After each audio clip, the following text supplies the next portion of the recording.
मध्य प्रदेश के सिंगरौली में आ चुका हूं और यहाँ पर एक ऑडियो वायरल को लेकर के माहौल गर्मा गर्मी चल रहा है। फिलहाल एक ऑडियो जो वायरल हो रहा है मंत्री राधा सिंह का हो रहा है। वही मंत्री राधा सिंह जो नगर पंचायत ग्रामीण विकास राज्य की मंत्री हैं और चितरंगी की विधायक है। क्या कुछ मामला है? आज आप लोग प्रेस कॉन्फ्रेंस कर रहे हैं। प्रेस कॉन्फ्रेंस कर रहे हैं, उद्देश्य क्या है?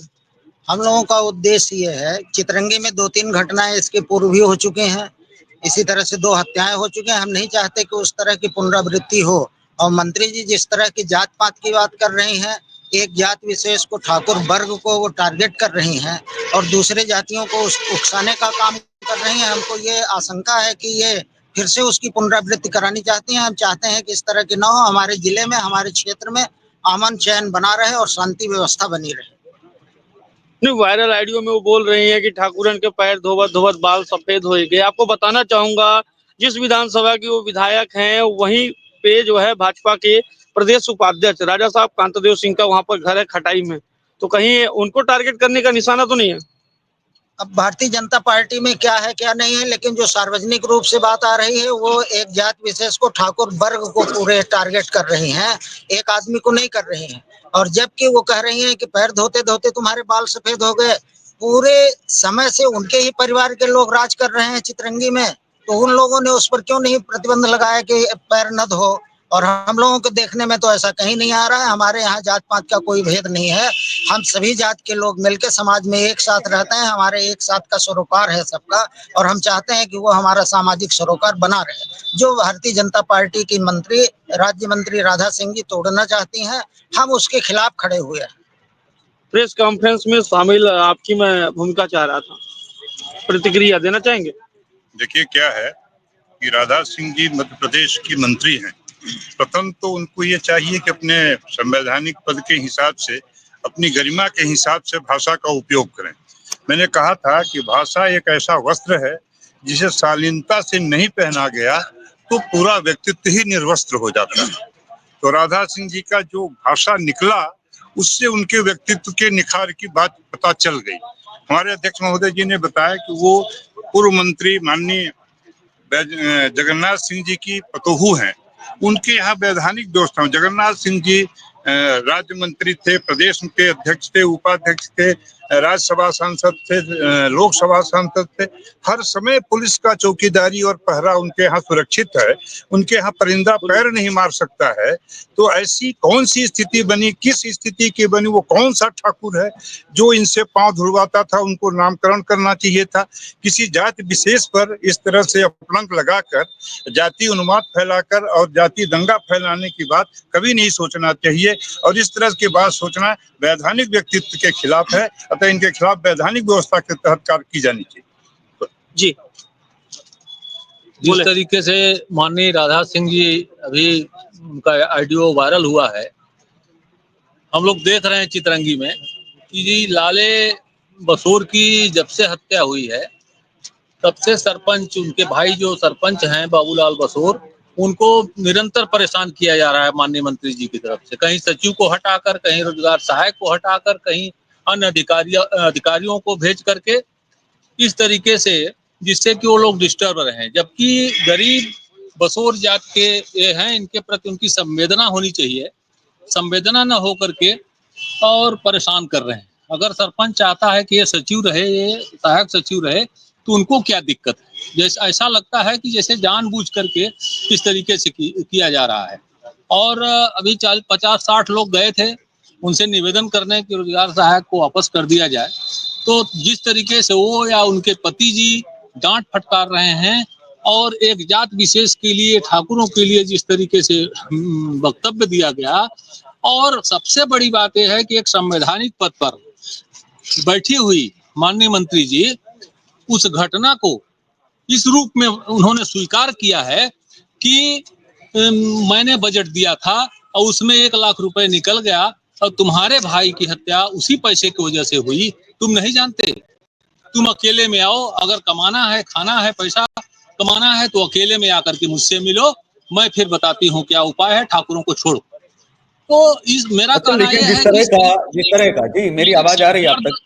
भड़काने का जी काम सर। कर रही हैं, भड़काने का जी, काम। मेरा मेरा सवाल ये है आपसे कि ये आपको लग रहा है कि ये स्क्रिप्टेड है, ये स्क्रिप्ट तैयार की गई थी, ये स्क्रिप्टेड है, स्क्रिप्ट तैयार की गई, क्योंकि जिस तरह के शब्द बोले गए, जब तक सवर्णों की आवश्यकता रहती है तब तक तो जरूरत पूरा कर लेते हैं, और फिर उसके बाद में उनका उनको मतलब बड़ा आसान है टारगेट करना सवर्णों को कि आप नाम ले दीजिए और काम हो जाएगा। तो ये स्क्रिप्टेड है, क्या इससे शर्म नहीं आनी चाहिए? भारतीय राजनीति में क्या इस तरह का जो चीजें जो बढ़ती हैं, स्क्रिप्ट तैयार की जाती है, माहौल मखौल उड़ाया जाता है एक वर्ग विशेष का कि जब तक जरूरत है तब तक आप अपनी जरूरतें पूरी करिए और वक्त आए तो आप उसका फायदा भी जी भर के उठाइए। जी।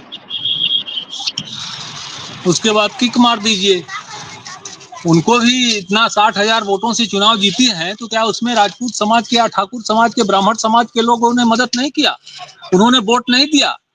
उन्हीं के पार्टी में प्रदेश उपाध्यक्ष हैं कांत शीर्ष देव सिंह जी, राजकुमार साहब, और पूरी ताकत के साथ लगे थे और उनको विधायक बनाने में उनकी अहम भूमिका थी।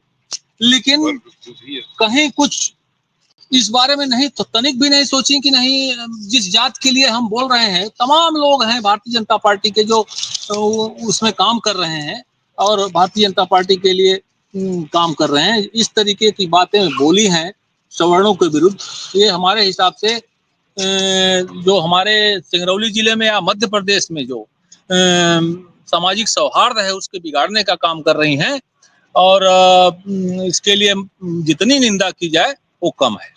आप अशोक सिंह पैगाम जी हैं, आदिवासी समाज से आते हैं और वहाँ पर जो है आदिवासी समाज को लेकर के मतलब इस तरीके की भाषा आदिवासी हो रहा है, क्या कुछ कहेंगे आप? मैं इसमें कहूँगा कि माननीय राधा सिंह जो राज्य मंत्री हैं, उनको भगवान सद्बुद्धि दे, इस तरह से बयानबाजी न करें। हम सामाजिक सौहार्द बना के भाईचारे के साथ रहें, इसी में हम सबका भलाई है। जी जी बोले। निश्चित तौर पर मंत्री राधा सिंह के द्वारा दिया गया बयान बेहद निंदनीय है और उनको खुले तौर पर इस उक्त बयान के संबंध में माफी मांगनी चाहिए। और जिस तरीके का उन्होंने माहौल बनाने का काम किया है, दुरदुरा के उप सरपंच आनंद सिंह और वहां जो वर्तमान सरपंच है वो उनके इस कृत्य से भयभीत है। कहीं न कहीं वो भय के साए में जी रहे हैं कि राधा सिंह वर्तमान में मंत्री हैं, कोई उन लोगों के ऊपर वैध अवैध गलत कार्रवाई करवा सकती है। भय का माहौल है उस पंचायत में। आपको ऐसा दूसरी लगता बात है कि एक कि तरफ ऐसे वो बयान आने के बाद आदिवासी वर्ग की मसीहा बनती है, दूसरी तरफ वहीं पर एक और ऑडियो वायरल हुआ है जिसमें उनके पति सीओ साहब से बात कर रहे हैं और सीओ साहब सरपंच को हरामखोर जैसे शब्द का उच्चारण कर रहे हैं। तब उन्हें आदिवासी के प्रति प्रेम और सौहार्द नहीं दिख रहा है। उनके सीओ उनके सामने गाली देने का काम कर रहे हैं। तो निश्चित तौर पर लेकिन आपको ये ऐसा भारतीय लगता जनता है पार्टी की नीति है। जी, जी, क्या आपको ऐसा लगता है कि ऐसे बयान जब जब दिए जाते हैं या अभी तक भारतीय राजनीति में जी, 75 वर्षों से दिए जा रहे हैं लगातार और आगे भी दिए जाएंगे, जी। माफी कभी मांगी गई है क्या? सार्वजनिक रूप से अगर माफियां ही लोगों ने अगर मांग ली होती तो ऐसे बयान आते ही नहीं। कभी ये समाज सो नहीं जाता है कि नहीं क्षत्रिय को अभी याद आ गया है तो न तो अब करनी सेना खड़ी हो रही है ना कोई अन्य, तो केवल राजपूत या ठाकुरों देखिए की जब बात किसी होती है भी वही 4 लोग निकल के क्यों आते हैं? पूरा वर्ग एक साथ खड़ा क्यों नहीं होता है? और माफी जैसे शब्द, केवल माफी जैसे शब्द ही केवल रह गए हैं या ये मांगी भी कभी जाती है? जी। देखिए हम सब कांग्रेस पार्टी के सिपाही हैं और हर धर्म, हर समुदाय, हर वर्ग को साथ में लेकर के चलने की राजनीति करते हैं। जात पात की राजनीति से परे हम लोग बात करते हैं। निश्चित तौर पर लगातार 70 वर्षों से राधा सिंह जी के परिवार का ही राज चितरंगी में रहा है। यदि उनको आदिवासी से इतना ही प्रेम था तो उन्हें विधायक पद का त्याग करके किसी अन्यत्र आदिवासी को आगे बढ़ाना चाहिए था। लेकिन स्थिति यही है कि वर्गों में बांट करके, जात पात की राजनीति करके, भड़काऊ भाषण दे करके अपने आप को राजनीति में स्थापित रहना चाहती हैं। उनको खुद इस बात को सोचना चाहिए कि उनके परिवार के अतिरिक्त और कितने आदिवासियों का उत्थान हुआ। सबसे बड़ा प्रश्न ये है। निश्चित तौर पर जो उनके द्वारा बयान दिया गया वो निंदनीय है और उनके पार्टी में स्वयं के शब्द कहे कि ठाकुरों के पैर धो होते होते पूर्वजों के बाल पक गए, मर गए। तो उनके पार्टी के जो इस वर्ग के लोग हैं उनको सोचना चाहिए और राधा सिंह से प्रश्न करना चाहिए कि हमारे पूर्वजों ने सेवा की है कि पैर धुलवाया है। और निश्चित तौर पर उनके जो पूर्व मंत्री ससुर साहब रहे हैं, अब इस दुनिया में नहीं है, स्वर्गीय जगन्नाथ सिंह जी, उनका एक हर समाज से अच्छा तालमेल था। कहीं न कहीं उनकी आत्मा को राधा सिंह के इस बयान से ठेस पहुंचा होगा और राधा सिंह ये स्पष्ट करने का काम करें कि उनके पूर्वजों ने किसका पैर धोया है। यह बयान उनका अशोभनीय है, निंदनीय है और हम सब इस बयान के प्रति उनके कड़ी कार्रवाई की मांग करते हैं और मोहन यादव जी मुख्यमंत्री जी से यह मांग करते हैं कि इस बयान को उनके और इस कृत्य को संज्ञान में ले कि जहां एक तरफ आदिवासी सरपंच को उनके पति और सीओ के द्वारा गालियां दी जा रही हैं फोन में आपस में बातचीत करते हुए, वहीं पर राधा सिंह के द्वारा जो मंत्री है वर्तमान में, एक जो गोली कांड हुआ उसके विपरीत बयान दिया जाता है। जो पुलिस ने स्क्रिप्ट लिखी थी उसके विपरीत एक नई कहानी बताई जाती है। उस विषय पर भी जांच होनी चाहिए। फिलहाल जिस ऑडियो रिकॉर्डिंग को लेकर बवाल मचा हुआ है उसमें बार बार आनंद सिंह का नाम लिया जा रहा है। आप आनंद सिंह हैं, क्या कुछ ऐसा हुआ कि उसमें बार बार आपको नाम लिया जा रहा है और ठाकुर शब्द को अपमानित किया जा रहा है, क्या कुछ कहेंगे आप? हम पहले सरपंच थे दार पंचायत में। इस बार दलित जात के हमारे बाबूलाल बसोर जी सरपंच हैं, उनके भाई की गोली से हत्या की गई। जी बोले। गोली से हत्या की गई। उसी समय से पता नहीं क्यों मंत्री जी हमारे ऊपर नाराज हैं, हम लोगों को खुद ये नहीं समझ में आता। पूरे दार पंचायत से लगता है वो बिल्कुल विक्रूर हो गई है। जब जब हम लोग कुछ करने को वहाँ ग्राम पंचायत में काम करने को सोचते हैं तभी मंत्री जी एक नए उसमें नखड़ा डाल देती है।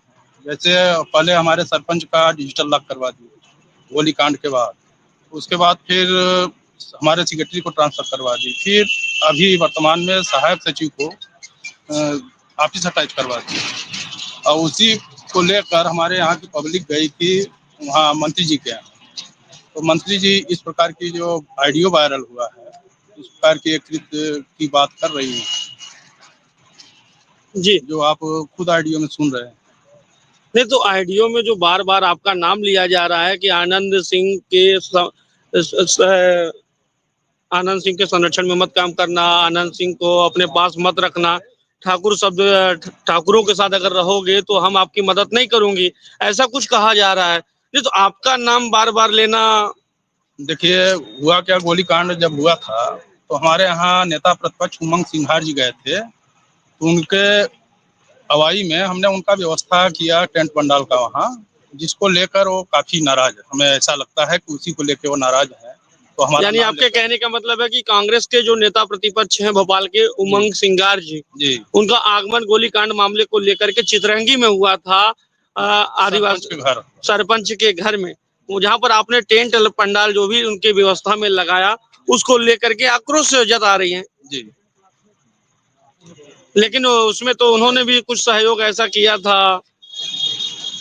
इसने मंत्री जी जी उमंग सिंघार जी जब आए यहाँ पर, उन्हीं के आने के बाद फिर वो रात में गई 11 बजे रात, और उसके बाद वहाँ पे उनको भी हम लोग व्यवस्था किए, कलेक्टर साहब को लेके गई थी, जिसमें हम वहाँ व्यवस्था किए। उसके बाद हमको हटवा दी।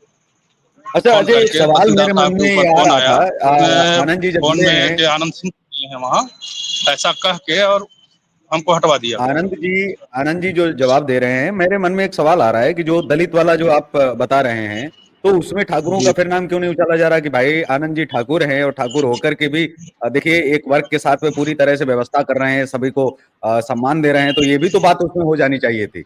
मतलब नाराजगी की वजह ये है कि वो सभी को सम्मान लगातार दे रहे हैं। आनंद जी अगर सम्मान सभी को दे रहे हैं, इससे तो मंत्री जी को खुश होना चाहिए था। जी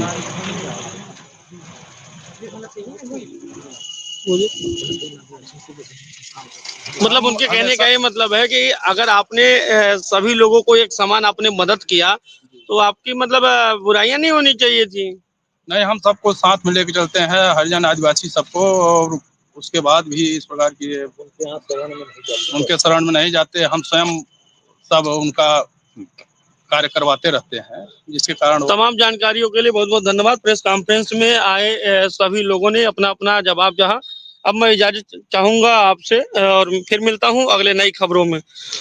मध्य प्रदेश के साथ सिंगरौली से मैं अजय।